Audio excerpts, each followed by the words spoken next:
binigay mo pa rin yun. Tapos siya ang gagawa ng solusyon mo para sa atin. Hindi tayo magtitiwala sa ating kakayahan lang. Kasi minsan sa akin nangyari na yun. Akala ko kaya ko na lahat. Akala ko yung ginagawa ko tama.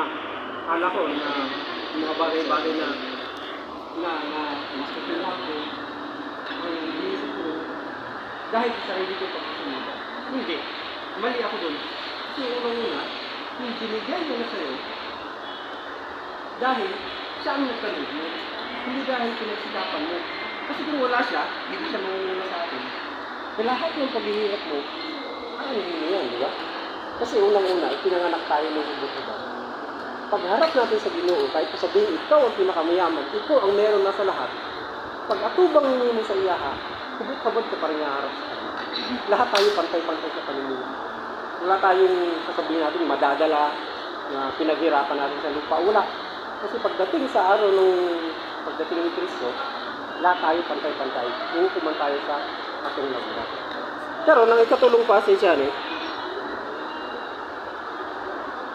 kining magtiwala tayo sa kanyang ibinigay sa atin na daan. Hindi yung daan na kita ang gagawa. Kasi may ways ang Diyos eh. Kung halimbawa, sasabihin ng Diyos merong opportunity sa'yo na parang bukas na pintuan. Ngayon, sa dami ng pintuan na yan, opportunity na darating sa buhay mo, hindi mo alam. Saan ka papasok? Halimbawa, sabihin natin may 3 daan. Lahat ng daan na yan, opportunity natin kung saan tayo papasok. Kaya siyempre tayo tao lang, malilito tayo. Siyempre, ang unang gagawin natin, ang paghingi ng guidance sa Panginoon. Kasi unang-una, siya ang gagawa ng daan para magtagumpay tayo sa buhay. Ngayon siya, parang sa pamamagitan ng pray natin, hindi natin sa Diyos na kung meron 3 opportunity, isarado niya ang iba para yung ways na inihatag niya sa tuwa, mauto ang ating lakaran. Kasi siya ang gumagawa ng daan para sa atin, para maging matuwid ang buhay natin. Ano siya? Karon, minsan, may mga bagay tayong nakakalimutan, may mga bagay tayong dahil sa kasiyahan natin, na may parang nawawala na sa ating isip. Paano natin yung i-reconnect sa kanya? Ngayon, dala-dala ko yung gusto ko lang kung pangutanon kung naalala niyo pa. Diba? Na-save niyo pa yung inani niyo? Nakasunod din ang Jeremiah 29:11, di ba? Natatandaan niyo ba na ang nasa gitna kay si Jesus Christ? Ano siya? Ngayon, ang gusto kong tingnan nyo, hindi yung nakasulat yan. Ang gusto kong ipahibol sa inyo, yung cross. Kasi di ba, pag nakakaramdam tayo na matagumpay na tayo sa buhay, nakakalimot tayo sa Kristo, tapos gusto natin i-restore. Kasi parang masyado na tayo nagtitiwala sa sarili natin. Gusto natin i-restore yung connection natin kay Jesus Christ. Tumingin lang kayo sa cross. Diba? Tumingin lang kayo sa cross.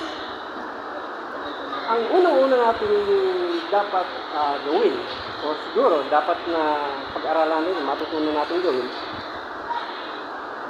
yung dalawang bahagi ng cross na vertical tapos horizontal. Kasi kaya nga sa cross, diba? Vertical o horizontal. Ngayon, kung para ma-restore o ma-reconnect natin ng relasyon nato kay Jesus Christ, dapat unang-una, yung vertical, kaya nga vertical siya, kasi galing sa taas, patungo sa'yo, i-pray mo. Mag-pray ka kay Jesus Christ na i-guide ka sa lahat ng inyong pagkabuhaton, pagkatiwala niyo sa ilaha. Mag-pray ka na every time na bisan asa ka padulong magmadaugon man ka o magkalisod sa kinabuhi, hindi ka magduha-duha na mag-pray sa iya. Kaya nga ang simbolo ng cross, dili X, hindi pinaka-cross, di ba? Patindog, ibig sabihin direct sa taas. Mauna siya ang unang-unang i-restore nato sa Ginoo. Ang pagpangayo ng pasaylo, pag-pray na i-guide ka sa ating mga pagabuhaton. Dayon, diha na dayon, padulong ka sa horizontal. Para ang atong mga na-receive ng mga blessing o mga natunan nato sa mga aral sa Ginoo na nakasulat sa Bible, mauna dayon ang ibig sabihin ng horizontal. I-share nato sa ating mga kapatiran. Mauna ang ibig sabihin ng vertical o horizontal relationship para ma-restore nato ang ating connection sa Ginoo. Mauna ang gusto kong i-share sa inyo mga kapatid. Karon atong ampuan na unta na atay nakuha, nasabtan, bahin sa verse na 2 weeks na rin. Pag yung galing sa ako ni Joy na ikaw umuhatag ng ikaw, wala ko nagduwa-duwa. Tinuod lang, wag gid ko ni again, ay dili ko yana. Kasi parang sa aking kaugalingon, sa aking pinasilikasin na makadungog ng yana ng mga verse o galing sa Ginoo, na-excite ko, isang pa sabihin, minaduman ko, masala ka sa primero ko lang. Pero excited ko, makashare kung sa'y ihatag sa ato sa Ginoo ko. Ano siya? Pero pagka dawat ko isa kaya akong siguro reconnection. Yun yung una kong nasa isip. Parang itong reconnection, ano yung unang-una? Tapos, nag-pray ko sa Lord na ikaw na ang bahala. Kung sa'yo ipakita nyo sa ako, kung sa'yo ipabasa nyo sa ako, kung sa'yo akong mabasa na verse, yung sa ako, i-try ko. Ay gusto sa gihapon natin pahatag ng papuri sa Ginoo. Kaya na, nag-apo ta. Panginoon po namin Diyos, banal ka po at makapangyarihan sa lahat. Ama, maraming salamat po sa gabing ito, sa aming pagtitipon, pagbabahagi ng inyong kabutihan. Magpapasalamat po kami ng marami, Ama, sa mga nandito, nakapakinig ng inyong mga aral. Naway nakapagbahagi ako ng naayos yung kalooban, Ama.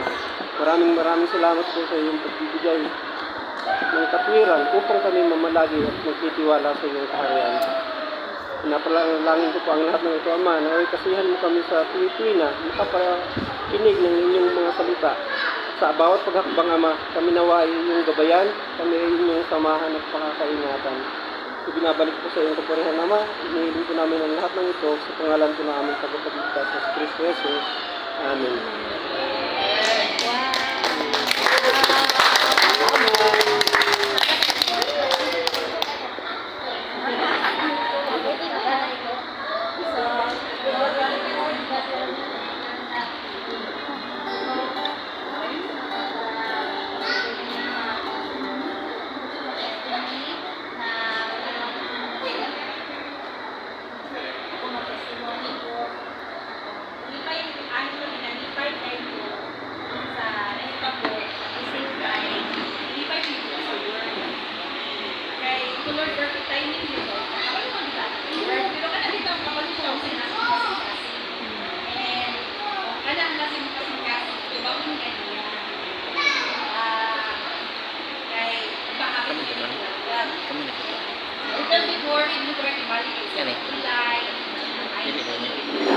Kami nagluto.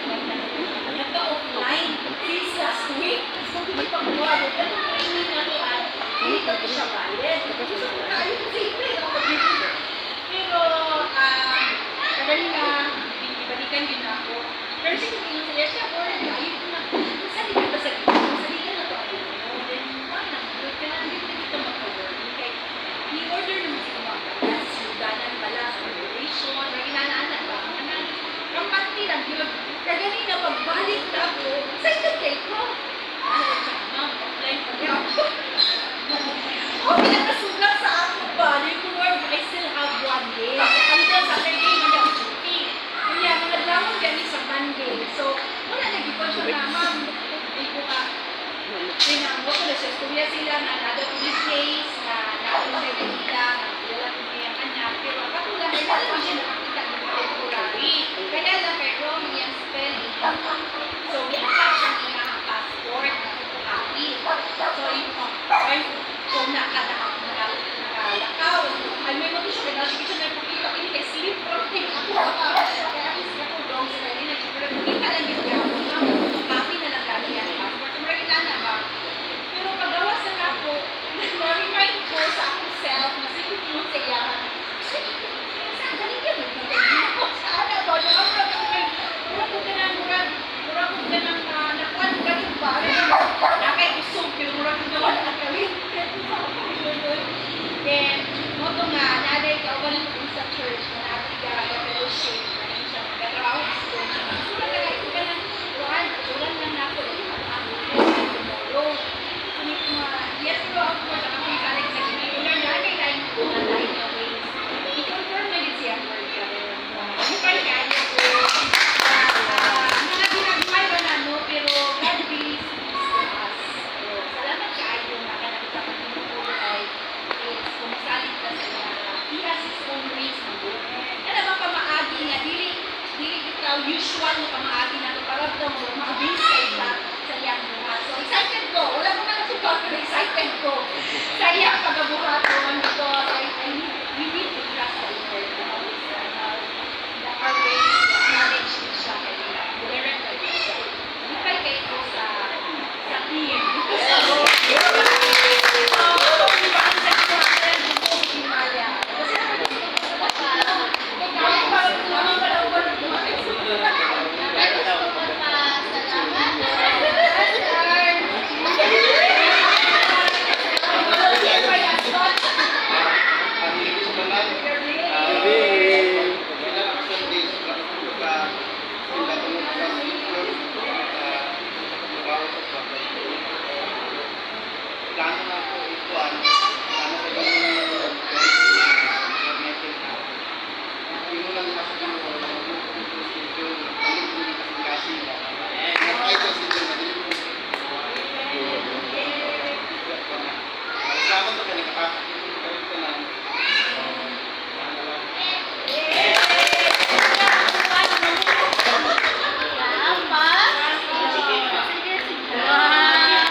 na mo. Dito na mo, kaya di na mo mga dalaga kuan, mga ulitaw, paglakaw na mo rito. Yot mo na dere yot. Yot mo na yot mo na yot. Mga dalaga ulitaw man yung nader eh. Dere yot department na dere.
MBC permi mo pasting. Join anak kaya ang conference namin is mag-end every 10 p.m. So, hindi maka... Permi man. MBC permi. Every alas 10 di siya sa gabi for 5 days na inaana sa schedule. So, nakakita kami isang assign lang, pero that could be on the last week na early lang na ito karon na early lang na ito na early lang na ito karon tungkol kay gusto niyo mo appeal, di ba? Wala rin niya appeal, di na mo makita, di na mo makita ng word. So para sa katong mga nakaabot, ang word na i-share ni Pastor Michael, oy, nasa Proverbs 3:5. Trust in the Lord. Di ba? Right word, guys? Right word ang pali sa ato at na. Because nakabalo mang good si God kung saan nasa ito kasing-kasing. So, itubag lang niya ang ato at tandaan sa ito kasing-kasing. So, sinabi ko sa ito ay Pastor Rich, bago na ito sa itong mga prayer.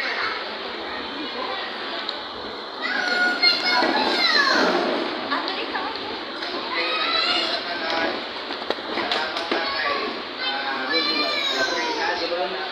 Wala si ano dito.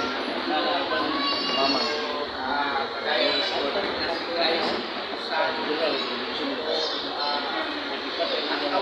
Tawag na ako kay Sunan.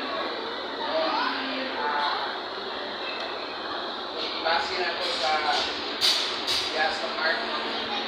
Tawag na to sa Pinabuhi is of course itong sa pagkakas tawag kitang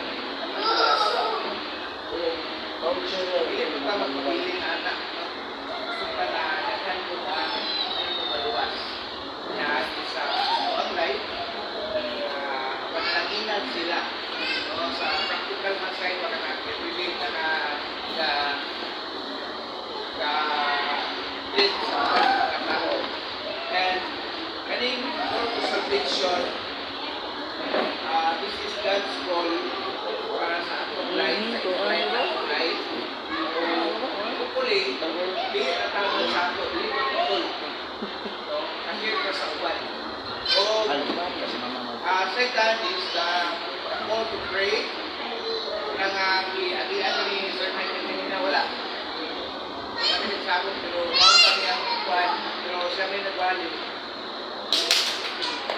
salamat ko sa Ginoo kay kung sila hindi naman sila person dili sayang sa o word sa Ginoo sa example believer we always like in the word of God kasi sa istorya puro sa inubuhin natin siya. So, mabati din ako na inukod also a prayer, mabati siya para sa Diyos sa speaker. Then, ako to discipleship. Ang nag-iingon, pwede na sa ako na magpamilin. Gusto nga kita ang itong life ko na ay pag-bless sa itong life. Diba? Ganito daw verse na it's more blessing to give than to receive. Para sa ako, hindi lang siya kwarta, no? Mas kwan siya kung ang kinabuhi, no? Kinabuhi mo, mag-imo ma-share nimo sa uban. So, kay Usay, may na nato siya sa kwarta, pero mas blessed ang mga tao kung atong life ma-share nato sa uban. Kung atong kinabuhi, dagan at mag-bless. Amen? So, una, ako to discipleship, hindi lang kalipay na ta, piniluwas na ta, bahalan na mo diya, ako bahalan mo sa inyo. Ano ba? So, para sa ato, aking bilagdanan. So, last video yun is meaning, a call to service.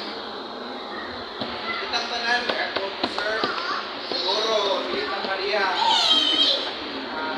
first, nag-standing sa world service. So, yun na, ako na nagtrapo sa Ginoo as long as ikaw, surrender ka ba? Okay, wala man ta ka, lain-lain mo tao buwan, lain ka kinabuhian, lain-lain tao, lain sa totoo, lain-lain tao, relationship na gusto mo, personal man. Pero, ang point niya is, na-serve ka. Diba? So, sa kung sa atong kakutan, hindi ka tanaw sa uban na gamay sila, kay kanin ka. Pero, ang atong buhaton, malayon ta sa pag-serve sa Ginoo, regardless sa ato, na background, trabaho, basta na nag-serve ka sa Ginoo. Tawag sa Ginoo, iligid na siya, ingon na nakasayo siya. So, ikaw ako, itawag ta, we are called to serve. So, sa mga naka-service, dagan ang klase. Basta kayo nag-leader ka o time, effort, ani, tanong, aspito sa itong life, render na kayo pa sa Ginoo, form na in service. No? At time, hindi pa talang tao mag-serve sa Ginoo. Para ani, hindi pa talang tao mag-leader, kaya mag-leader o self. Diba? So, kaya naaman mo, pagpatalan ko itong kalimuan, ako ang kalimuan. Nakapot ka, di ba? So, next na, piling ka nga. Sigros palitan kung damo nito ng tibong, nakatagal nito, nasigay ta, na ako ng buhato. Not only, serve ka sa mga extent, this is also serving God. No? We serve people just like encourage natin ng tao, serve ka dili lang sa tubig ba ka, or pagkaon ba ka, or tanan natin ma-serve, sa ato lang makaya. We are doing that to God. Yung mga ginag-iwan sa Bible, at pagkakamay na tubig, at diba? Gamay na servisyo para sa Ginoo, para sa iya. Pero gikuan at pagdili para sa ato mga hindi mo tagamay, thank you naman ako eh. Thank you ang thank you. Labi nagkatrabaho ka, thank you nga ako may trabahoan, no? So lagi ka, pero sa Ginoo, hindi mo thank you ang Ginoo. Whatever service you rendered, although hindi pa tayo ma-learn kung kahit kasama ito. Pero, ang Ginoo na bahala sa atin. Already na ito sa yung word, hindi kita siya masagdan. Diba? So, para sa akong tanan karon, kabaw sa tanan, we are going to serve sa Ginoo. So, kung sa man ang akong napatunan, gabi namin sa church na ito, sadya, na-serve ka, panayon ka na, kita mo kayo mas maali na mas mamaayo sa pinapakain na kanila.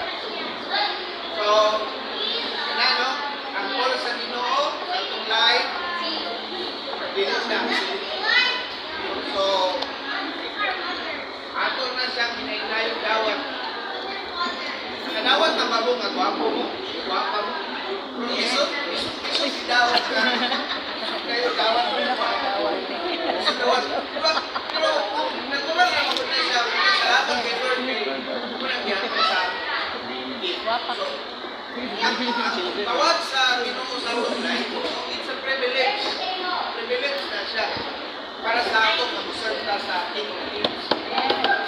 Wala akong na-serve sa akuha. Hindi sa kong ganaan mag-serve. Kain pa muna. Ito ka, pagkakami ang ato anak, serve na tanan sa Ginoo. Kita tanan, bukan serve para sa So, God bless sa tanan. Gayon ta, inutuyan at pagkalagan. Okay? Naman kayo, usually basta na-excel, remember ko na yung sila instruction and inspiration. Kanina nauna ang instruction, no? Share ni Michael, no? Kasi mga kaya na sa buhay, Pastor Lord, home rates, no? We will be right back. And inspires us na kita ni I come to serve, no? Nakita ko din tayo sa ating share kung i-share, hindi kasi ni Michael, na siya mag-check daw hindi siya ni Baliban. Wala siya ni diba? Kanya ni Bata excited siya. Because, di ba siya, he is called to serve. Hindi na kasi ang kumanta ka. Kaya ka sa mag-family sa hindi sa amos mo, hindi magdala. O nakita niyo mga, naagin mga i-unleash yung mga potential at actually, di lang kasi manangin yung naman yung tamagos. Pwede yung kaan yung ano, mga magpapagod na sa every na share na okay, so actually nag-closing prayer na sila. Oh, so we're extend na kinabay na naabot-abot, at least naabay masalon. So before taga mo, wato sa ilang prepare, kaya sila andam, no? Pwede ka lang prayer of peace. So tulog ka babae, tulog ka lalaki, yan. Ganun nila natin okay? Kaya mo naman sila prayer for everybody. So after nyo mag-pray, so pwede na dahil. Balik ko ba ko? Ang mga kids sa ang aking anak, gawa na sila sila si Aki pa. Pwede ka ako. Oh, kita upat ya. Itu pa. Daniel. Ini. May katawag kit. May gagawin. Pawamit din. Kamay.